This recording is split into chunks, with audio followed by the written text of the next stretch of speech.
lumabas sa discussion namin kanina ni Secretary Ronald Llamas na tinanong ko siya, ano sa tingin mo itong mga ginagawa ni PBBM?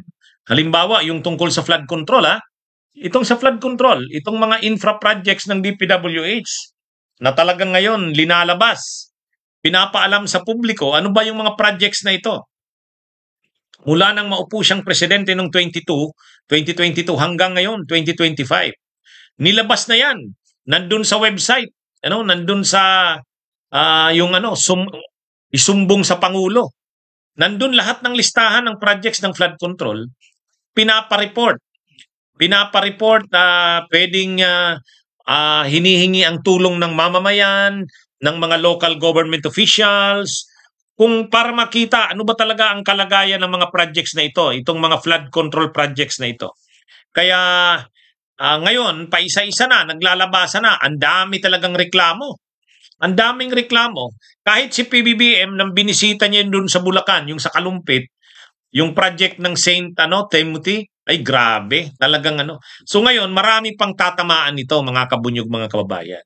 So kanina sa usapan namin ni Ronald Llamas, sabi ko, Nald, anong tingin mo? Seryoso ba si PBBM dito?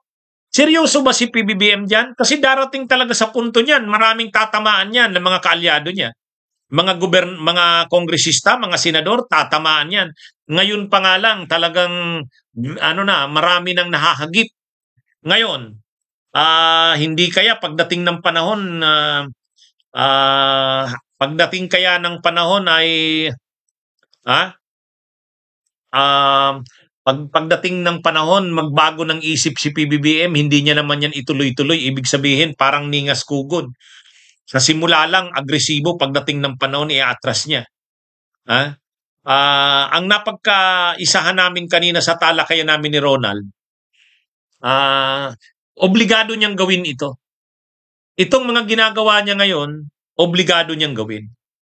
Obligado niyang gawin dahil ang tao talaga, grabe yung expectation sa kanya at kalagitnaan na siya ng termino, 3 taon na lang ang nahuhuling niya, kailangang ipakita niya na hindi siya lame duck na president. Kailangan. At saka yung survey rating niya na bumagsak, pababa, kailangang bumawi siya. At saka yung performance ng kanyang mga kandidato nitong 2025 midterm elections, medyo hindi maganda, lalo sa senador. Yung pinuproject na maraming mananalo, hindi nangyari. So kailangan bumawi ni Marcos. Kailangan bumawi ni PBBM. Para makabawi siya, kailangan mayroong dramatic na mga gagawin siya. At ito na yun. Kailangan gawin niya talaga to. Kailangan niyang ipakita sa publiko na mayroon siyang accomplishment na maipagmamalaki sa tao. Para makabawi siya sa medyo paghina ng kanyang survey rating, trust rating, mga kabunyog, mga kababayan. Mahirap itong ginagawa niya, pero kailangan. Kailangan. Dahil unang-una, medyo talaga negative yung yung trust rating niya, hindi ganun kaganda. Yung performance rating niya, hindi ganun kaganda. Kaya ang paraan niya para makarecover, makuha uli ang simpatsya ng tao sa pamamagitan nito. Sa pamamagitan nito. Ngayon, ang isa pang ginagawa ni PBBM yung tungkol sa budget. Sa budget, i-open din sa publiko. Transparent na sa publiko, lalo na yung BICAM.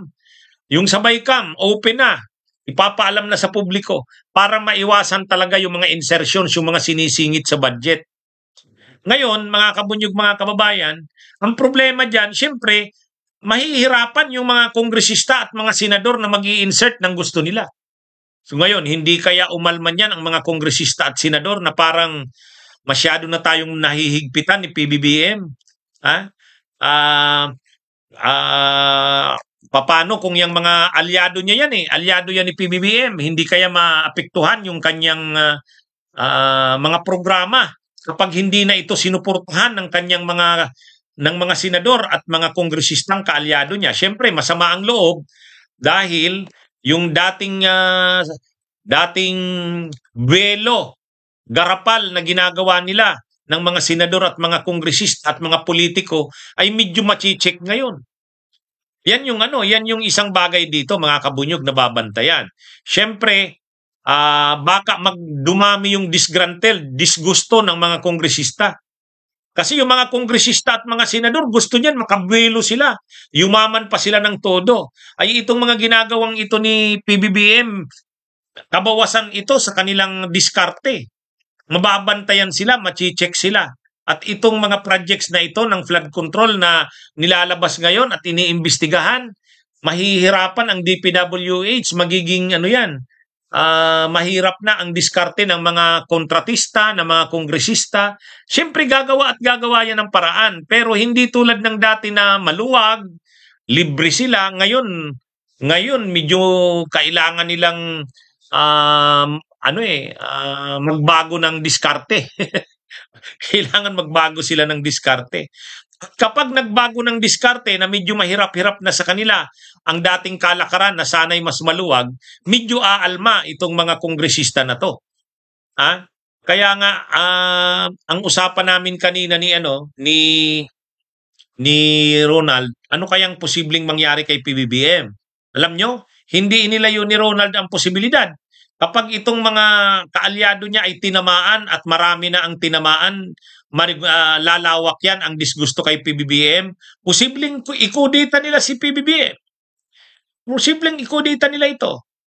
Kaya ano rin to, kumbaga itong ginagawa ni PBBM, mahirap din to. Delikado din ito sa part niya. Delikado rin ito sa part niya. Kaya lang, yun na nga. Hindi niya pwede itong gawin. Hindi niya pwedeng hindi ito gawin. Kasi masyado ng siya mismo, si PBBM, yung trust rating at performance rating niya ay mababa. Kailangan siyang makarecover. At yung kandidato niya nung nakaraang elections, lalo na yung senador, hindi ganun kaganda ang naging performance. So kailangan niyang bawiin yung suporta ng tao. Kumbaga yung suporta ng tao sa administrasyon kailangang maibalik, mapalakas. At magagawa lang yan tulad dito sa ginagawa niya. Kailangang magpakitang gilas siya. Tama itong ginagawa niya, ito naman talaga ang tama. Kaya lang mayroon niyang negative na idudulot, lalo na sa hanay ng mga politiko. Siyempre magkikwentuhan yan, mag-iisip-isip yan, sasabihin nila, mukhang ang nahihirapan tayong dumiskarte ngayon. Mabuti pa nung panahon ni Duterte. Ganun yan, mga kabunyog, mga kababayan. Pero sa totoo lang, tama yung ginagawa niya. Susuportahan niya ng taong bayan, magugustuhan niya ng taong bayan. Kaya lang pagdating dun sa mga politiko, makakaramdam sila, parang ang hirap na ng lagay natin ngayon. Lumiit ang ating kita. Ang palakaya natin na nabawasan, medyo mahigpit na ang administrasyon. Kaya medyo may may epekto yan mga kabunyog. Kaya lang, tama lang yung ginagawa ni PBBM.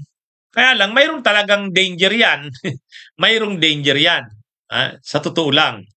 Yung ginagawa ngayon na hinihigpitan yung mga proyekto, ini-inspeksyon, inaalam kung ano talagang nangyayari. Hindi ibig sabihin, hindi na gayon makakabuelo. Hindi nang ganun kadali sa mga kontratista ang diskarte nila. Kung dati okay na yung mga substandard na yan, hayaan na yan, wala namang makikialam sa atin dyan. Ngayon, iba na. O sabi nga ni Jim H.E., gipit ang mga trapo ngayon. Oo. Ano yan? Kaya lang, sa tingin ko, pag nakaramdam si PBBM na mayroong umaalma, mayroong aalma, sa tingin ko, magrerenda na yan. Mayroon niyang sasampulan na makakasuhan, mayroon niyang sasampulan na matatanggal sa pwesto, pero kapag nagsimula ng makaramdam ng umaalma ang mga tinatamaan, medyo magkokontrol na yan si PBBM. Magkokontrol na yan.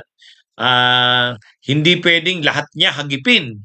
Kailangan darating sa punto, pipili siya sino lang ang pupuruhan ng atake. Ano yan? Pero itong ginagawa niya, tama ito. Kailangan talaga ito. At nagugustuhan ng taong bayan ang ginagawa niyang ito. Kaya lang, mahirap nga ang kalagayan niya rin dyan. Sabi ni Bingmar, suportahan natin si PBBM. Siyempre naman, pag maganda ang ginagawa, susuportahan natin. Kaya lang inaano ko lang, medyo mahirap din ang kalagayan niya. Delikado rin. Ang ibig kong sabihin ng delikado, mayroon diyang maghahangad na i-impeach siya. Sasamantalahin din yan ang kampo nila Sara. Pag nakakuha sila ng suporta ng marami-raming kongresista, ano yan, posible yan na magsulong sila ng impeachment sa Kamara. Posible yan. Bunyog, bunyog, halikan na kasama ka. Bunyog, kapag buklod ay may pag-asa.